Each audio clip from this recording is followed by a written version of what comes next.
네, 오늘 항상 기뻐하라 라는 제목으로 하나님 말씀 생각해 보겠습니다. 우리나라에서 정한 절기로 치자면 오늘이 맥주 감사 주일입니다. 원래 유대인들이 지켰던 맥주 감사 주일하고 날짜는 차이가 있습니다. 왜냐하면 우리나라 말로 맥주라고 번역이 되었지만 이 맥주가 보리를 추수하는 절기라기보다는 이스라엘에서는 밀을 추수하는 절기이고, 그래서 밀 추수하는 날짜가 다른 거죠. 유대와 우리나라가 좀 다릅니다. 그래서 신약 성경에 와서 우리가 그 절기를 같이 생각해 보자면 6월절 어린 양으로 십자가에 달려 죽으신 예수께서 부활하신 날이 부활절이고 그 부활절이 주일인 거죠. 그래서 우리가 주일을 예배의 날로 성별해서 구별해서 지금 우리가 예배를 드리고 있습니다. 그래서 그 부활절이 구약의 절기로 치자면 초실절입니다. 첫 열매를 드리는 절기거든요. 그래서 예수님께서 부활의 첫 열매가 되셨죠. 그래서 그 절기가 기가 막히게 딱 맞아 떨어지는 것이고, 그 다음에 그 부활절, 초실절로부터 한 주가 7일인데 7주가 지난 날이 오순절, 50일째 되는 날이 오순절입니다. 그 오순절을 맥추절로 지켰습니다. 밀추수를 다 끝내고. 그런데 그 오순절에 성령이 강림하셨거든요. 그래서 우리가 사실은 맥추절로 지키기보다는 오순절, 성령 강림절로 지켜야 되는데 우리나라 그 종교력이 맥추절을 지금 계속 지키고 있는데 바뀌지가 않아가지고, 그래서 저희 교회는 내년부터는 성령 강림 주일로 지키도록 하겠습니다. 그래서 맥추절의 절기가 사실은 성령 강림절로 이제 대체가 된 거죠. 그래서 오늘이 맥주 감사 주일이라고 했지만 다른 말로 하자면 성령 강림 주일입니다. 그래서 오늘 본문 말씀을 통해서 우리가 함께 그 의미를 생각해 보도록 하겠습니다. 주 안에서 항상 기뻐하라. 내가 다시 말하노니 기뻐하라. 이 말이 굉장히 유명한 말인데 이 말씀을 묵상하기 전에 우리가 생각해야 될 중요한 일이 뭐냐면 갓 태어난 예루살렘 교회, 예수님이 죽으시고 부활하시고 승천하신 이후에 예루살렘의 교회가 태어났습니다.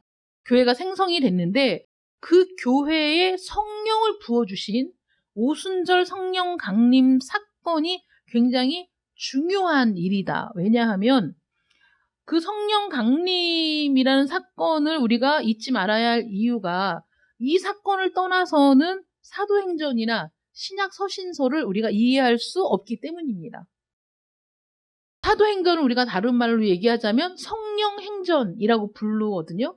성령행전. 왜냐하면 성령을 받은 교회의 모든 일들, 성령을 받은 성도들의 모든 일들이 기록된 것이 바로 사도행전이기 때문입니다. 그래서 사도행전을 보면 성령이 말씀하시지 않았다라는 표현도 있고 성령이 말씀하셨다라는 표현도 있고 성령이 지시하셨다라는 표현이 거듭 나옵니다. 그래서 바울이 아시아로 건너가기를 원했다든가 로마로 건너가기를 원했다든가 이런 기도를 할 때에도 성령이 막으셔서 가지 못했다라든지 성령이 지시하셔서 이런 표현들이 나오거든요. 말하자면 그때 탄생한 교회는 성도는 사도들은 성령의 지시하심이 없이는 어떤 일도 행하지 않았고 성령이 지시하신다면 죽음의 길이라도 갔었던 그들의 기록이 바로 사도행전이라는 것이죠. 그래서 신약의 서신서들이 사도들이 기록한 책 아닙니까? 서신서 아닙니까?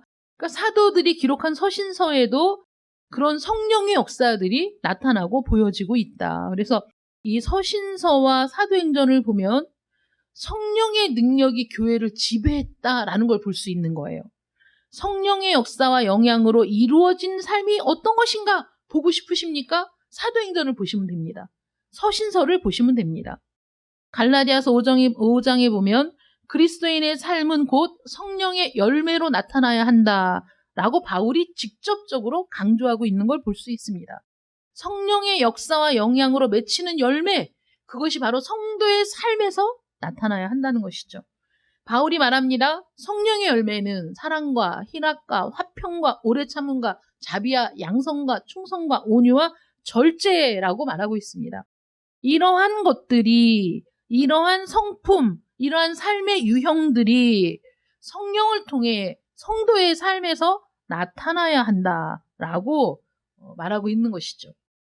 다시 말해서 서신서에서 묘사하는 그리스도인답게 살라, 그리스도인의 삶의 모습이 드러나야 한다라는 호소는 바로 성령을 말하지 않고는 일어날 수 없는 일이라는 거죠. 왜냐하면 성령을 받지 못한 사람은 그런 삶을 살 수 없기 때문입니다. 어이구, 눈을 뜨시고 말씀에 집중을 하세요. 이 1시간, 일주일에 드려지는 이 주일, 이 1시간의 예배에 정신을 차리셔야 됩니다.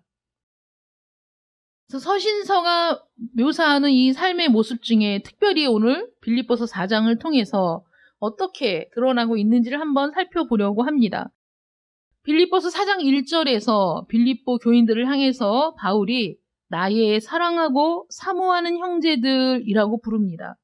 또 2절, 3절에서는 유오디아와 순두계에게 서로 사랑하고 협력할 것을 간곡히 요청하면서 다른 교인들에게도 그들을 도와라 라고 부탁을 합니다.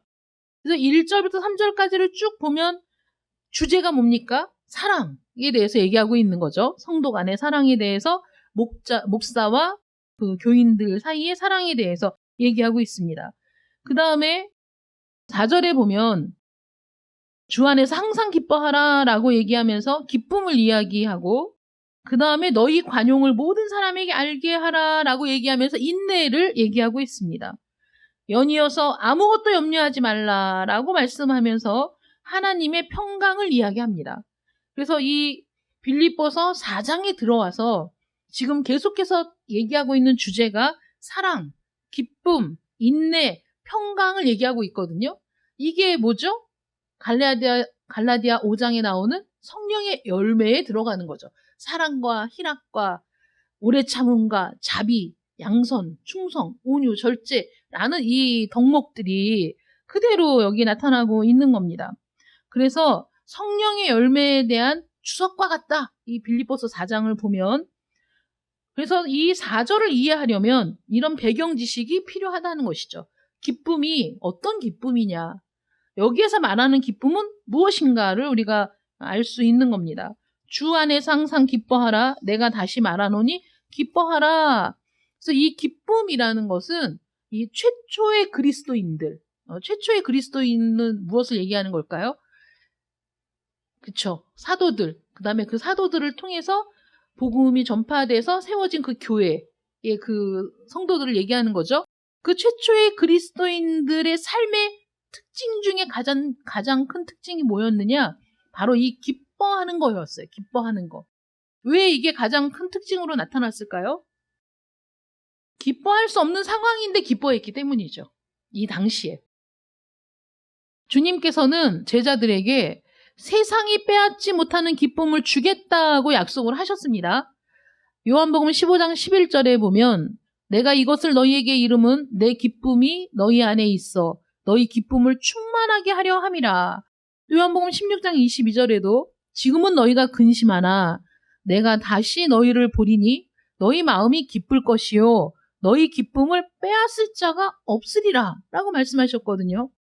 사도행전을 보니까 사람들이 붙잡혀서 옥에 갇히고 매질을 당한 후에도 예수라는 그 이름 때문에 능욕을 받는 일에 내가 합당한 자로 여김을 받았다라는 사실을 기뻐했다는 거예요. 매를 맞고 옥에 갇혔는데 예수 이름으로 내가 이런 핍박을 받았어. 예수의 이름으로 인해 내가 이런 고난을 받았어. 야, 이게 얼마나 놀라운 영광인가. 영광으로 생각했다는 거죠. 내가 감히 그리스도의 고난에 동참할 수 있다니 이것처럼 놀라운 일이 어디 있는가 하면서 기뻐했다는 거예요. 매를 맞고 착고에 묶여서 감옥에 갇혀 있는데 바울과 실라가 어떻게 했어요? 찬송을 했어요. 하나님께. 그런 모든 상황들, 웃을 수 없는 정말 그 울고 비탄에 잠겨야 할 그런 상황에서도 기뻐하며 하나님을 찬양하는 모습을 보고 다른 모든 사람들이 그 모습에 놀라워했다는 것이죠. 야, 저들은 어떻게 저렇게 할 수 있을까? 저들은 어떻게 저런 모습을 보일 수 있을까? 환난 중에 기뻐하는 그들의 모습이야말로 말로 전하지 않은 복음을 그대로 그의 삶을 통해 나타내는 그런 모습이었던 것이죠. 로마서 14장 17절에 보면 하나님의 나라는 먹는 것과 마시는 것이 아니요 오직 성령 안에 있는 의와 평강과 희락이라 라고 말씀하십니다. 요한계시록도 우리가 요한계시록은 무서워, 뭐 재앙에 대해서 나오고 이거 보기 싫어 이렇게 얘기하지만 요한계시록의 전체적인 메시지를 우리가 보면 그 뼈대를 보자면 그 당시에 너무나 그 환난과 핍박을 당하고 순교당하고 뭐 옥에 갇히고 그리스도인이라는 이유로 숨어 살아야 하는 이런 정말 막막한 현실에 처해 있는 모든 그리스도인들에게 그런 어려움과 역경과 시험과 환난 속에서도 기뻐하도록 그 당시 교회 또 그 이후의 모든 시대의 교회를 가르치기 위해서 기록된 책이 바로 요한계시록이라는 거죠. 그래서 우리 모든 성도들은 요한계시록을 읽으면서 두려움을 느껴야 되느냐? 아니죠. 모든 환난 속에서도 우리를 지키시는 하나님의 은혜가 요한계시록에 나타나 있고 드디어 마지막 때에는 우리 모든 성도들을 승리자로 만드시는 하나님의 놀라운 계획이 들어있기 때문에 우리는 요한계시록을 보면서 승리를 보장받은 것에 대해서 기뻐하고 열광하고 감사하며 그날을 바라보는 성도들이 될 수 있다는 거예요.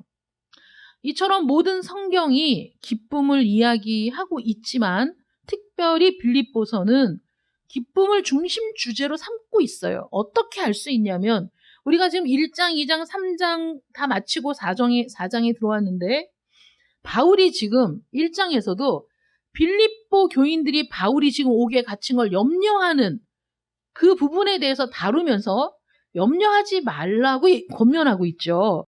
교회 내 여러 가지 불일치의 문제가 드러났지만 그러나 그 모든 상황 속에서도 바울이 뭐라고 얘기하냐면 기뻐하라라고 권면하고 있고요. 2장에서는 에바브로디도가 중병에 걸려 있는데 에바브로디도는 바울을 섬기기 위해 빌립보에서 파송된 사람이죠. 이 에바브로디도가 중병에 걸려서 빌립보 성도들이 그 소식을 듣고 근심하고 에바브로디도는 또 가족들이, 친척들이, 또 성도들이 근심하는 것을 생각하면서 또 근심하고 근심이 우리를 누를 때가 있지 않습니까? 여러 가지 상황들이 내 상황이 나아지지 않고 어떻게 해도 더 나아질 것 같지 않다는 생각 때문에 근심에 눌릴 때 바울은 그런 상황들을 통해서도 이들이 평안하고 기쁨을 빼앗기지 말라고 권면하고 있고 그 다음에 3장에 들어서서는 이단과 잘못된 삶이 어떻게 우리의 기쁨을 빼앗아가는가 그것을 지적함으로써 빌립보 성도들이 이단의 회유에 넘어가지 않도록 그 이단 때문에 잘못된 삶에 빠져들어가서 그들에게 주신 기쁨을 빼앗기지 않도록 격려하고 있죠. 권면하고 있어요. 그 다음에 4장에 들어와서는 유오디아와 순두계의 다툼의 문제가 교회에 큰 근심이 된 상황을 얘기하면서 교회 내의 이 분열과 다툼으로 인한 염려가 성도들을 누를 때 그 상황에서도 기쁨이라는 주제로 다시 돌아가고 있다. 그래서 이 빌립보서를 보면 문제가 있으나 기뻐하라는 말로 귀결이 되고 또 문제가 있지만 그 문제를 인해서 또 기뻐하라. 그래서 이게 오케스트라가 교향악을 연주할 때 주제가 있어서 그 어떤 주제로 발전했다가 다시 원래 그 공통된 주제로 돌아오는 그 교향악이 그걸 반복하고 있잖아요. 우리 전문가가 지금 졸고 계시네. 음악에 대한 전문가가. 하여간 그 교향악처럼 이 빌립보서도 어떤 문제를 이야기하지만 다시 바울은 무엇을 강조하고 있느냐? 기쁨을 강조하고 또 문제를 얘기하고 또 기쁨을 강조하면서 주 안에서 기뻐하라. 내가 다시 말하노니 기뻐하라 라고 말하면서 기뻐하는 것, 이 기쁨이라는 것이 얼마나 중요한가라고 지금 강조하고 있다는 거예요.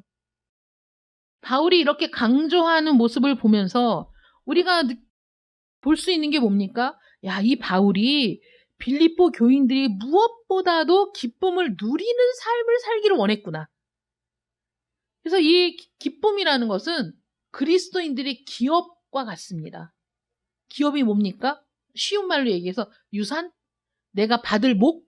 뭐 이걸 얘기하자면 그리스도인들이 마땅히 받아야 할 목, 그리스도인들이 마땅히 누려야 할 목, 그 몫이 바로 기쁨이라는 거예요. 그것 중에 하나가. 그래서 그리스도인이라면 마땅히 기뻐해야 한다라고 지금 얘기하고 있는 것이죠. 다시 말해서 그리스도인들이 불행하게 사는 것은 너무나 큰 비극이라는 거예요. 아니, 왜 그리스도인이 그렇게 비참하게 살아? 왜 그리스도인들이 불행하게 살지? 하나님이 우리에게 주신 건 그게 아닌데 왜 불행하게 사는지, 왜 그렇게 비참하게 사는지, 왜 그렇게 사느냐? 기뻐하며 살아야 한다 라고 바울이 지금 얘기하는 거죠. 바울의 상황을 봅시다. 바울은 지금 현재 이 빌립보서를 쓰고 있는 그 당시 바울의 상태는 생사 여부가 불투명한 상황에 있었어요. 죽을 수도 있고 살 수도 있었죠. 로마 감옥에 갇혀 있었던 때였기 때문에 사형을 당할 수도 있었고 아니면 풀려날 수도 있었지만 어쨌든 지금 생사 여부가 불확실한 상태에 있었습니다. 근데 바울이 뭐라고 얘기합니까? 빌립보 성도들이 바울이 지금 옥에 갇힌 걸 염려하고 근심하고 이렇게 하고 있는데 바울은 오히려 이렇게 얘기합니다. 살든지 죽든지 내가 주 안에 있으면 근심할 게 없다. 걱정할 게 없다. 내가 살아도 주를 위하여, 죽어도 주를 위하여. 내가 살든지 죽든지 나는 오직 주를 위하여 사는 사람이고 그것이 나는 기쁨이야. 그러니까 나는 죽으면 더 좋아. 이렇게 얘기했잖아요. 나는 살 거라고 생각은 하지만 내가 만약에 죽는다. 난 죽으면 더 좋아. 나는 그러면 이 세상에서 떠나서 영원토록 주님과 함께 있을 거니까 나는 그거 좋아. 그러니까 너희는 근심하지 마. 걱정하지 마. 이렇게 얘기하잖아요. 주 예수 그리스도를 믿는 모든 참 신자에게 주시는 성령의 기쁨을 빼앗기지 않는 거 그게 중요하다라고 얘기합니다. 여러분 이 기쁨을 알고 있습니까? 여러분들의 삶에 이 기쁨이 나타나고 있습니까? 여러분들이 이 기쁨을 실제로 누리고 있습니까? 주 안에서 기뻐하고 있느냐 하는 거예요. 오순절 성령 강림 사건을 염두에 두고 우리가 이 문제를 한번 살펴보려고 합니다. 첫 번째로 기쁨의 본질이 뭐냐 하는 거죠. 기쁨은 적극적인 감정입니다. 우리가 아이들을 길러보면 아이들은 감정 표현에 되게 솔직하죠. 기쁘든지 슬프든지 기분이 나쁘든지 좋든지 싫든지가 분명합니다. 그래서 아이들의 감정 표현을 보면 아이들이 지금 무슨 생각을 하고 있는지 어떤 상태인지를 우리가 알 수 있죠. 아이들은 울기도 잘 울잖아요. 배고파도 울고 뭐 마음에 안 들어도 울고 아파도 울고 또 뭐 엄마가 보고 싶어도 울고 웁니다. 그런데 사람이 나이가 들면서 이런 감정 표현이 어색해지는 거죠. 그래서 슬퍼도 울지 않고 또 기분이 나쁘지만 참고 그러다 보니까 기뻐도 기뻐하지 않고 즐거워도 또 즐거운 티를 내지 않는 그래서 감정의 변화가 없는 그런 사람으로 이게 성장이 돼요. 또 어려서 상처가 많은 사람들은 상처를 받는 게 두렵기 때문에 상처받지 않으려고 무감정한 상태를 유지하려고 하죠. 감정을 내비치지도 않고 어떤 감정이 휘둘리는 걸 두려워하는 거죠. 그래서 여러 사람들이 모여서 같이 즐거워하고 이런 감정에 내가 휘둘리다가 그래서 나도 거기서 기뻐하고 즐거워하다가 또 상처를 받으면 어떡하지? 이러니까 애써 감정을 누르고 무관심을 방패로 삼는 사람들이 많은 거죠. 이런 상태가 좋은 상태가 아니라는 거예요. 이런 상태가 되면 정말 주 안에서 참된 기쁨을 누릴 수가 없다는 것이죠. 바울은 적극적인 기쁨을 얘기하는 거예요. 적극적으로 기뻐하라는 거예요. 여러분, 기뻐하라는 것이 권유입니까? 아니면 기뻐하라는 것이 그냥 해도 되고 안 해도 되는 일처럼 지나가는 말로 하는 겁니까? 아니죠. 바울은 지금 빌립보서에서 끊임없이 그 주제로 다시 돌아와서 기뻐하라고 내가 다시 말하노니 기뻐하라고 지금 명령하는 거예요. 그리스도인은 기뻐해야 된다는 거예요. 마땅히. 기뻐하지 않아? 그리스도인이 수심이 가득하고 그리고 비관하고 자기 자신을 그 다음에 땅 파고 들어가서 그냥 아예 그 땅 속에 들어가서 그냥 그냥 무덤 속에 사는 사람처럼 그렇게 사는 것이 그리스도인의 삶이 아니다 라고 얘기하는 거예요. 기쁨은 환희의 영이죠. 제가 한번 말씀을 드리긴 했는데 기도원에 가서 신학교를 가야 될까요? 말아야 될까요? 신학교를 가긴 가야 되는데 지금 말고 조금 연기해 주시면 안 될까요? 이런 문제로 기도할 때 저는 되게 그때 다급하고 굉장히 중요한 문제였어요. 그래서 기도하는데 찬겨울에 그 마룻바닥에서 기도하는 게 너무 싫은 거죠. 다급한데 기도는 해야 되는데 기도할 환경이 너무 마음에 들지 않았어요. 그래서 방석을 5개쯤 갖고 와갖고 그 차가운 마룻바닥에 깔고 추워서 그 위에 올라가서 기도를 합니다. 기도를 하다 보니까 그 기도에 이제 그 성령에 사로잡히니까 너무 간절했던 거예요. 그래서 추운 것도 잊어버리고 이제 기도하다가 갑자기 아니 내가 지금 이렇게 중요한 문제를 놓고 기도하는데 춥다고 방석을 4-5개씩 깔고 이거 기도하는 이 자세가 내가 잘못됐다. 그래갖고 기도하다가 방석을 옆으로 치우고 그 차가운 마룻바닥에 무릎을 꿇고 이제 기도를 했어요. 그러다가 그 성령의 감동이 오는데 그 기쁨을 지금도 잊을 수가 없어요. 그건 환경을 초월한 나의 형편과 사정을 초월한 내가 지금 추운 곳에 무릎 꿇고 기도하면서 다리가 다 얼어붙은 것 같은 그런 고통도 초월한 그런 기쁨이었어요. 전신을 이 기쁨이 회오리 치면서 정말 이것을 발산하지 않으면 내 그 사지가 터져 나갈 것 같은 기쁨이 너무 가득해서 이 안에서 기쁨을 수용할 수가 없어서 내 전신이 터져 나갈 것 같은 기쁨이 가득 차는데 견딜 수가 없는 거예요. 무릎 꿇고 기도하다가 갑자기 벌떡 일어나가지고 2손을 막 높이면서 할렐루야 막 그래서 제가 여기서 막 뛰었거든요. 다른 사람이 보면 미친 것 같겠지만 나는 오직 거기에서 세상과 나는 간 곳이 없고 오직 하나님과 나 둘만 있는 것 같은 그 상황에서 그 기쁨을 도저히 표현할 길이 없어가지고 그렇게 펄펄 뛰면서 할렐루야를 외쳤던 그런 기억이 있습니다. 하나님이 부어주시는 기쁨은 내가 그게 억누르고 누르고 그래서 내가 기쁨이 아예 없는 것처럼 할 수가 없는 거예요. 그냥 막 터져 나오는 거예요. 그런 기쁨, 내가 하나님 안에 있음으로 내가 우리 주 예수 그리스도를 만남으로 그분의 은혜를 경험함으로 내 안에 가득 차는 그 기쁨은 환희의 영이라고. 너무 기쁘고 너무 즐겁다고 막을 수가 없어요. 그래서 정말 웃음이 나는 거야. 너무 기뻐가지고. 특정한 기쁨이라는 거죠. 이 기쁨은 성령께서 주시는 기쁨, 본질이 하나님으로부터 나오는 것이기 때문에 순수하고 환희로 가득 찬 어떤 불순물도 섞이지 않은 그런 기쁨이라는 거예요. 주 안에 있는 기쁨이라는 거죠. 이 주 안에 있는 기쁨을 마땅히 누리고 살아야 한다라고 바울이 얘기하는 거예요. 너희가 그리스도인이야? 너희가 예수를 믿어? 마땅히 이런 기쁨을 누리고 살아야지. 기쁨이 있습니까? 누리고 살고 있습니까? 이런 기쁨이 여러분들 안에 있기를 축원합니다. 사람이 이 세상에서 예수 아니면 행복하지 않아. 그거는 사실은 100% 맞는 말이 아닙니다. 예수 안에 있는 우리는 예수님과 함께 있는 게 가장 즐거운 일이지만은 세상 사람들은 즐거운 거 많아요. 이 세상에서.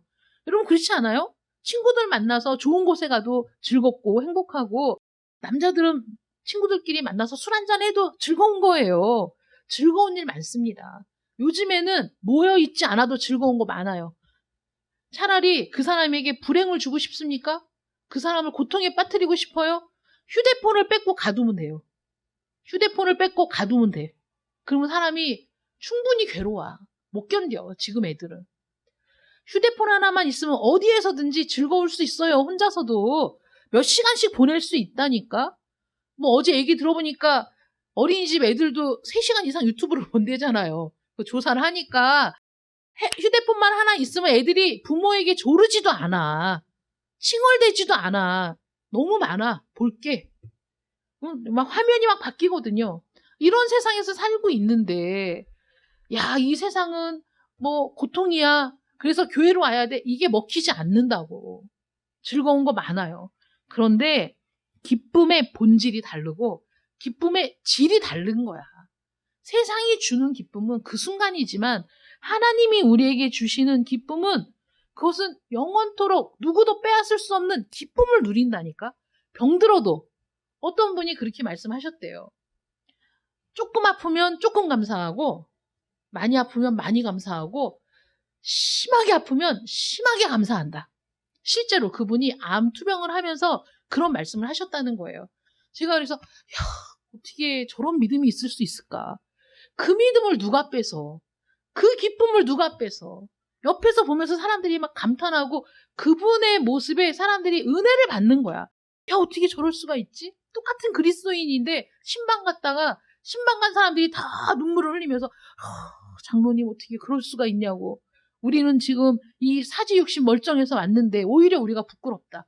이러고 갔대잖아요. 아, 우리 노예 목사님, 시아버님이 돌아가실 때까지 암투병하다 돌아가셨는데 그러셨다는 거예요.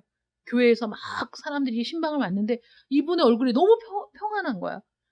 그래서 조금 아프면 조금 감사하고 좀 많이 아프면 많이 감사하고 죽을 만큼 아프면 죽을 만큼 감사하지. 이렇게 말씀하셨대요. 정말 이렇게 말씀만 들어도 정말 존경하는 마음이 막 생기는 거야. 마음에. 야, 예수 믿는 사람 멋있다. 예수 믿는다는 게 저렇게 멋있는 거야. 막 아프다고 그냥 시험 들었다고 나가고 조금 뭐 삐졌다고 나가고 이런 게 아닌 거지. 어떤 사람? 성령을 받은 사람. 성령이 내 안에 있는 사람은 그 성령이 우리를 그렇게 이끌고 간다니까요. 기쁨의 본질이 달라. 기쁨의 그 깊이가 다른 거예요. 제가 기도원에 갔다 왔잖아요. 기도원에 갔는데 기도원에 가면 제가 성도의 입장에서 말씀을 듣게 돼요. 앉아가지고. 앉는 게 막 2시간, 3시간 앉는 게 쉽지가 않더라고. 의자 생활이 익숙해가지고. 근데 그 조성근 목사님이 감사 좀 해라. 감사 좀 해. 막 이렇게 얘기하시면서 감사 힘들어? 씨감사라도 해. 막 이러더라고. 뭐 씨감자를 심으라나? 그런 얘기하다 씨감자가 아니고 씨감사라도 해라. 그게 무슨 말인가 하고 이렇게 듣고 있었는데 이러는 거야. 아휴, 목사님이 감사하라고 하니까 아이씨 감사해야지. 아이씨 감사해야지. 그러니까 마지못해서라도 감사해라 이거예요. 마지못해라도 씨 감사라도 해라. 아이씨 감사. 이거라도 해라. 감사하다 보면 감사가 늘어난다. 감사하다 보면 별거 아닌데도 감사가 나온다. 그렇게 감사하다 보면. 우리는 감사가 너무 적잖아요. 감사, 여러분? 말로만 감사?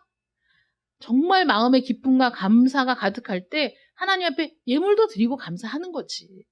저는 헌금을 강조하는 목사가 아닙니다. 그런데 물질이 있는 곳에 마음이 있다고 내가 감사를 하나님 앞에 표현할 때 사실 그 감사가 더 큰 감사가 되는 거예요.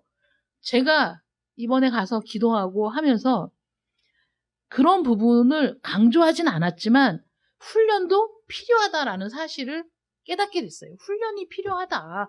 왜냐하면 나를 위해서가 아니라 성도들의 신앙의 발전을 위해서 그게 필요하다는 거죠. 그러니까 조성근 목사님이 오죽하면 씨감사라도 하라 이렇게 얘기하겠어요. 하기 싫은데 아이씨 감사 이거라도 하라잖아. 그래서 제가 그래 이것도 훈련이야. 성도들이 이런 훈련을 통해서 정말 바른 신앙의 길을 가도록 하는 게 듣기 싫어도 그런 말을 하는 게 목사의 역할이지. 그런 생각을 했어요. 그러니까 제가 이런 얘기를 한다고 여러분 정말 사랑하는 마음으로 자식을 때리는 건 훈육이고 감정적으로 미워서 때리는 건 학대입니다. 사랑하는 마음으로 하는 건 여러분들에게 훈육을 하는 거예요. 훈계를 하고 가르치는 거예요. 그렇게 받아주시면 감사하겠습니다. 어쨌든 기쁨의 본질이 주 안에서 라는 성령이 주시는 기쁨이기 때문에 특정한 기쁨이다. 그러면 이 기쁨을 방해하는 게 있다는 거죠. 방해하는 게 뭐냐면 첫 번째로 그리스도와 바른 관계를 맺지 못하는 데에 있는 거예요. 바른 관계를 맺지 않는데 어떻게 기뻐할 수 있겠어요? 주님과 바른 관계 안에 있지 않으면 기뻐할 수가 없는 거죠. 구원의 기쁨을 누리지 못하는 이들은 왜 구원이 필요한지를 모르기 때문이에요. 그런데 내가 구원이 필요한 자라는 사실을 깨달으면 이런 나에게 값없이 구원을 베푸신 우리 주 예수 그리스도의 은혜가 너무 감격스럽고 그 구원의 은혜를 받은 사실이 너무 기뻐서 기뻐하고 감사할 수밖에 없는 거죠. 심령이 가난한 자는 복이 있나니 천국이 그들의 것이며 의에 줄이고 목마른 자는 복이 있나니 그들이 배부를 것이며 마태복음 5장 산상수훈에 나오는 말입니다. 다시 말해서 줄이고 목마른 자가 배불리 체험을 받는다 라고 말하고 있는 것이죠. 심령의 거지, 그러니까 심령이 가난하다. 내 심령이 거지야. 그러면 한없는 영적인 부요함과 풍성함을 누리게 된다. 내 심령이 왜 그런 상태가 되는 거죠?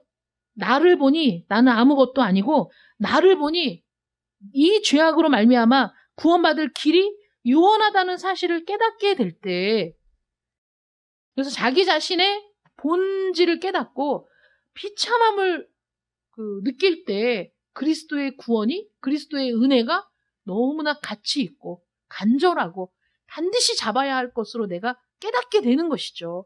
그러니까 다른 건 다 필요 없고 나는 오직 그리스도의 구원의 은혜가 필요하다라는 간절함이 있는 사람일수록, 그 간절함이 강한 사람일수록 그리스도께 나아가는 거 아니겠습니까?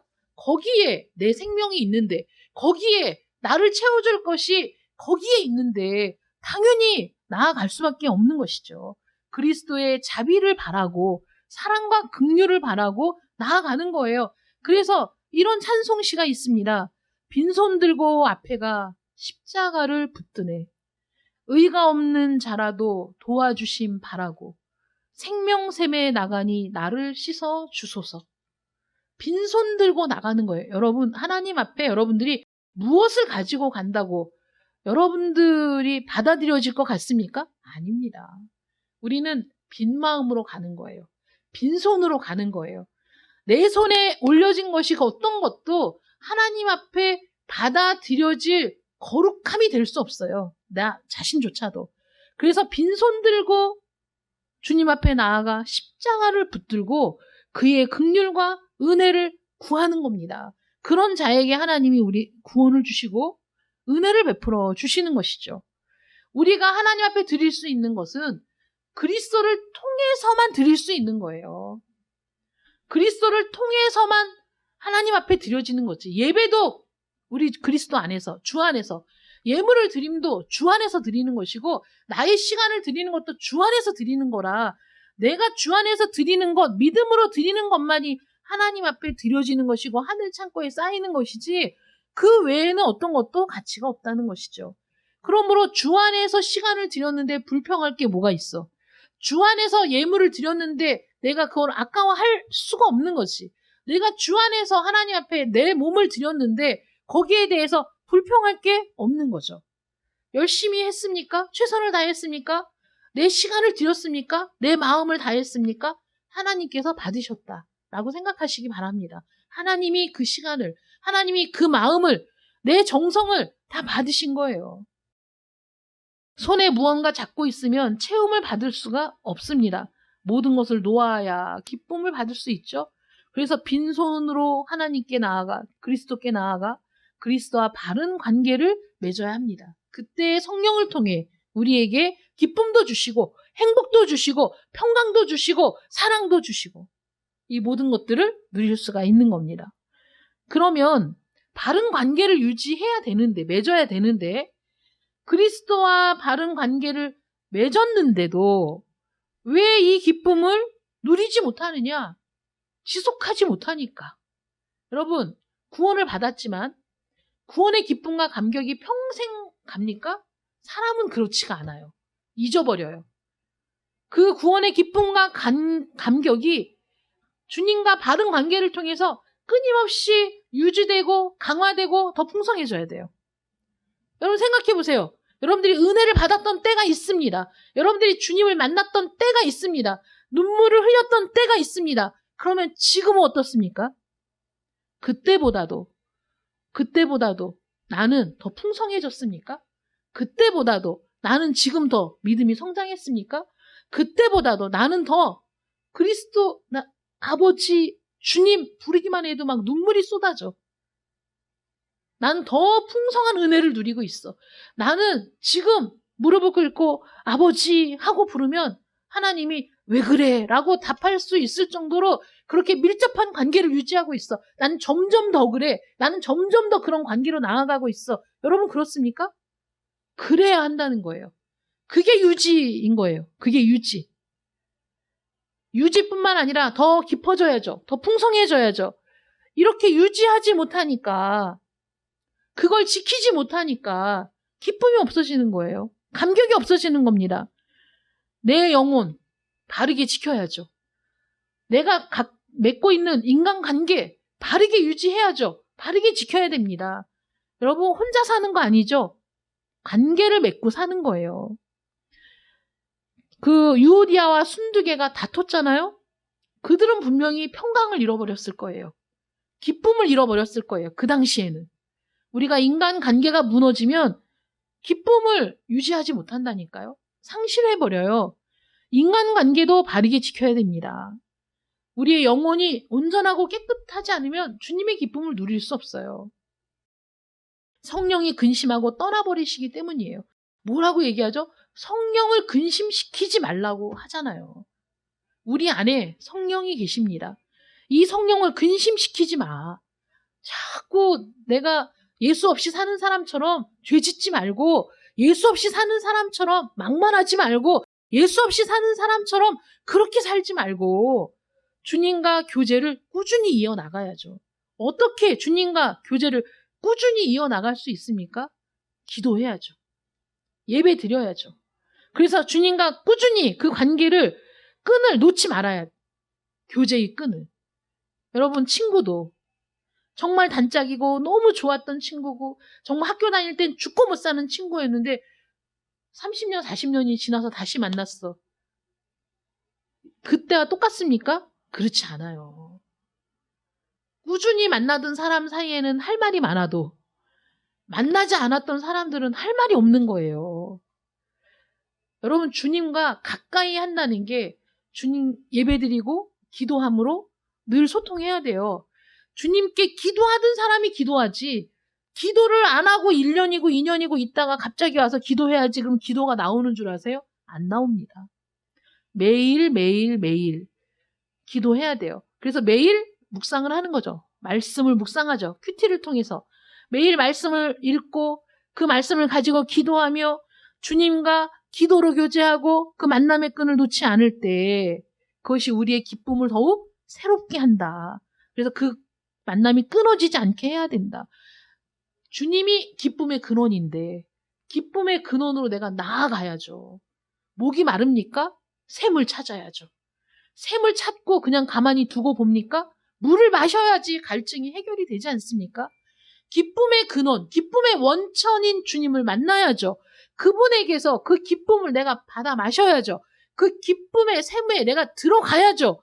그런 관계가 매일 지속되어야만, 그래야만 우리의 기쁨이 날로 풍성해지고 은혜도 날로 풍성해지고, 또 내가 그 은혜의 교제 가운데 있기 때문에 내가 과거에는 라떼는 찾지 않는 거예요. 왜냐하면 그때보다 난 지금이 더 좋거든. 그때보다 난 지금 더 기쁘거든. 지금이 더 충만하거든. 현재가 가장 충만하고 가장 기쁘고 가장 즐겁고 가장 풍성한 여러분들 되시기를 축원합니다. 그래서 이 기쁨을 지키기 위해서는 주님께 집중을 해야 돼요. 주님께 집중해야 됩니다. 여러분, 예배도 지금 주님께 집중하는 거예요.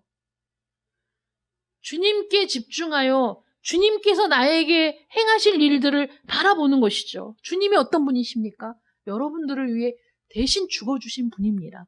주님이 어떤 분이십니까? 여러분들을 다시 살리기 위해 죽음으로 들어갔다 부활하신 분이십니다. 주님이 어떤 분이십니까? 여러분들을 위해 있을 곳을 예비하러 가신 분이십니다. 주님이 어떤 분이십니까? 처소가 예비되면 우리를 부르러 오실 분입니다. 그래서 저 영원한 천국에 우리의 처소를 준비하시고 우리를 마중 나오러 오셔서 우리를 영원한 승리에, 우리를 영원한 영광의 집으로 인도하실 분이 우리 주님이십니다. 그것을 생각하라는 거예요. 누구도 빼앗을 수 없는 영광스러운 소망이 여러분들에게 있기를 축원합니다. 그 소망을 붙들고 살아가는 여러분들, 그 소망을 붙들고 있기 때문에 여러분 기뻐할 수 있습니다. 기뻐하십시오. 살든지 죽든지 죄를 지었든지 아니든지 실패했든지 아니든지 무슨 일이 닥치고 무슨 상황이 벌어지든지 주 안에서 항상 기뻐하십시오. 다시 말하노니 기뻐하십시오. 기도하겠습니다. 사랑의 하나님 감사합니다. 우리가 무엇이간데 우리를 이토록 사랑하시고 친히 우리를 위해 이 땅에 비천한 몸을 입고 오셔서 우리를 위해 죽어주셨는지, 어떤 사랑이 주님이 우리를 위해 베푸신 사랑과 비교될 수 있겠습니까? 어떤 은혜가, 어떤 은총이 하나님이 우리에게 주신 것과 비교될 수 있겠습니까? 하나님께서 우리를 위해 작정하신 모든 일들, 우리를 위해 행하신 일들, 우리를 위해 행하실 일들을 우리가 묵상하면 이보다 놀라운 은혜가 없고 이보다 놀라운 은총이 없음을 고백하게 됩니다. 날마다 주님을 향하여 날마다 그 은혜의 샘으로 나아가는 저희들 되게 하여 주시옵시고 기쁨의 원천이신 우리 주님과 늘 동행함으로 우리의 삶이 기쁨으로 가득하며 어떠한 상황에서든지 어떠한 환경에서든지 기쁨을 잃지 않는 그리스도인이 되어 하나님의 영광을 드러내는 저희들 되게 하여 주시옵소서. 예수님의 이름으로 기도드립니다. 아멘.